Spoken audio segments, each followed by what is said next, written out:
बंधन बैंक, सचिन देखिए, चंद्रशेखर घोष साहब ने बतौर एमडी और सीईओ पद से रिटायर होने का फैसला लिया है। 9 जुलाई से इफेक्टिव। तो जेफरीज की रिपोर्ट आती है, डाउनग्रेड कर देते हैं, अंडर परफॉर्म 170 का टारगेट। सरप्राइज मूव है, बैंक के फाउंडर सीईओ रिजाइन कर रहे हैं। बोर्ड ने 3 साल का रीअपॉइंटमेंट मंजूर करा था। एप्लीकेशन आरबीआई अप्रूवल के लिए अवेटेड थी। रेगुलेटर क्लैरिफाई नहीं करते इन एस्पेक्ट्स पर मैनेजमेंट के हिसाब से कोई वर्ड नहीं था आरबीआई की तरफ से। अब स्मूथ सक्सेशन की है। ज्यादातर सीनियर मैनेजमेंट नया है। अनसर्टेनिटी के चलते शायद स्लोअर ग्रोथ और हायर क्रेडिट कॉस्ट हो, ये सब कंसर्न्स हाईलाइट करते हुए जेफरीज का वो डाउनग्रेड आया है। खैर, रैंक अंडर परफॉर्मर बना ही हुआ है। सचिन, पिछले कुछ दिनों में बेस से हमने अच्छा पकड़ा था, मानस के साथ कुछ रिकवरी के ट्रेड्स प्ले आउट हुए थे, लेकिन है कैसा आप इस समय position? Ashish ji, clearly major trend तो अभी भी यहाँ पर वीक ही है। इनफैक्ट वीकली और मंथली स्केल पे तो काफी बड़े ब्रेकडाउन हुए हैं। एंड वो ब्रेकडाउन होने के बाद ऑलमोस्ट यहाँ पर जो पुल बैक थे वो भी मच्योर होने के बाद मुझे लग रहा है वापस मेन ट्रेंड में मर्ज होने चाहिए। तो क्लियरली एक लो टॉप लो बॉटम सीक्वेंस है, बेरिश ट्रेंड है। एंड जिस तरीके से 200-210 के आसपास का क्लस्टर ऑफ रेजिस्टेंस है, मुझे लग रहा है यहाँ पर सस्टेन होना थोड़ा सा डिफिकल्ट होगा। ऑन द कॉन्ट्ररी, जो मेजर ट्रेंड अभी भी डिपिक्ट कर रही है कि लगभग अराउंड 170 या फिर लोअर देन दैट के प्राइस भी नजर आ सकती है। तो यहाँ पर डेफिनेटली अपनी लॉन्ग पोजीशंस रिटेन नहीं करनी चाहिए। एक अच्छा पुल बैक मिला है, वो पुल बैक पे एग्जिट करने की सलाह होगी। मेजर ट्रेंड काफी वीक है। मुझे नहीं लगता कि स्टॉक 210 220 के ऊपर जल्दी रिकवर होगा। एंड जल्दी ये पर्टिकुलर स्टॉक मुझे लग रहा है 170 या फिर लोअर के लेवल्स भी दिखा सकता है। तो क्लियरली एक सेल ऑन राइज कैंडिडेट है।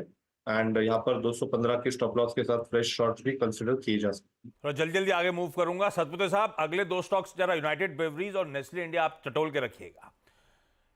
यूनाइटेड बेवरीज में जीएसटी का नोटिस आया डिपार्टमेंट का महाराष्ट्र से। 263 करोड़ रुपीस का FY20 के असेसमेंट ईयर पे पेनल्टी इंपोज करी।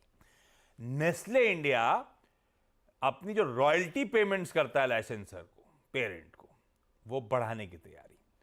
अप्रूवल आया है बोर्ड की तरफ से, हर साल 15 बेसिस पॉइंट रॉयल्टी अगले 5 सालों के लिए बढ़ाएंगे। यानी कि 5 सालों में 75 बेसिस पॉइंट रॉयल्टी बढ़ेगी। अभी खड़ी है 4.5 पे, पहुंच जाएगी 5.25% पे, और उसके बाद 5 साल बाद रिविजिट करा जाएगा। खबर तो खराब है, दोनों ही खबर खराब है। सतपुते साहब, चार्ट्स पे कैसा प्लेस्ड? कोई ट्रेड वेड किसी एक में तो बताइए। आशीष जी, देखिए चार्ट अगर देखें तो मुझे लगता है यूबीएल का चार्ट थोड़ा 1 नॉच बेटर है। द रीजन क्योंकि यूबीएल में एक ब्रेकआउट हुआ था और वो ब्रेकआउट है inverted head and shoulder price formation का, जिसकी नेकलाइन करीबन 1740 के आसपास है। 1815 पे खड़ा है। मुझे लगता है 1820 का यहाँ पे एक स्ट्रॉन्ग एक रेजिस्टेंस है। तो प्रोबेबली 1820 लोअर हायर साइड पे और 1840 1850 ऑन अ लोअर साइड पे। तो अगर ये खुलता है नीचे 1840 1850 के जोन में, तो मुझे लगता है कि यूबीएल में एक बाय बनेगा, जहां पे टारगेट इनिशियली 1820 का होगा। 1820 लेवल निकल जाए तो फिर मुझे लगता है ये 1900 के पार चला जाएगा पोजिशनली।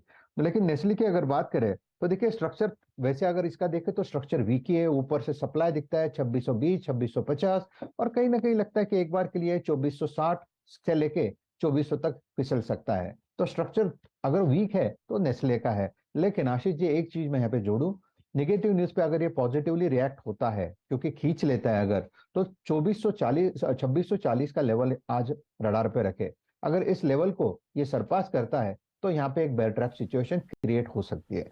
क्विकली बाकी बता देता हूं कुछ इंपॉर्टेंट खबरें।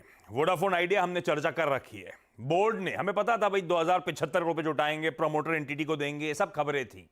बस एक ही चीज नहीं पता थी, भाव। वो भाव आया है 14.87 फ्राइडे की क्लोज से 11.5% का प्रीमियम। जेएसडब्ल्यू एनर्जी 5,000 करोड़ रुपए का क्यूआईपी, बढ़िया रिस्पॉन्स मिला, ये कह रहे हैं 3.2 टाइम्स सब्सक्राइब हुआ था। 485 रुपीज का इशू प्राइस है, ये तो 599 पे खड़ा है। यानी कि 19% का सीएमपी पे डिस्काउंट, पर अच्छे players, marquee asset manager GQG, black rock, Nomura, Wellington, UBS, Abu Dhabi investment authority वगैरह ने पार्टिसिपेट करा। मेजर गोल्डमैन सैक्स को 27% और नोमुरा इंडिया को 10% कुल क्यूआईपी का दिया गया। India bulls real estate fund raising के लिए बोर्ड मीट थी, प्रेफरेंशियल इशू के जरिए मंजूरी आ गई। 3,911 करोड़ रुपए शेयर और वारंट्स के थ्रू, 111 रुपए 51 पैसे पे। फ्राइडे की क्लोज से ये भी 18.5% का डिस्काउंट है। यहां पे भी एम्बेसी ग्रुप, गिफोर्ड, कई सारी एंटिटीज, ब्लैकस्टोन की, quant money managers, Poonawalla finance, इन सब ने पैसा झोंका है।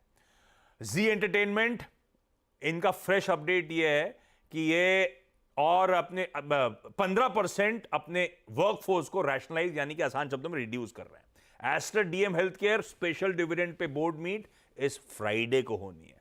भारतीय एयरटेल रैप रखिएगा, भारतीय हेक्साकॉम का फाइनली आईपीओ 30 टाइम सब्सक्राइब हुआ, इसी हफ्ते लिस्टिंग की तैयारी हो रही है। चलिए, बाकी सारी चीजें डिस्कस्ड हैं, मुनाफे की तैयारी समेट ली जाए। दस्तक देते हैं अब पहला सौदा में।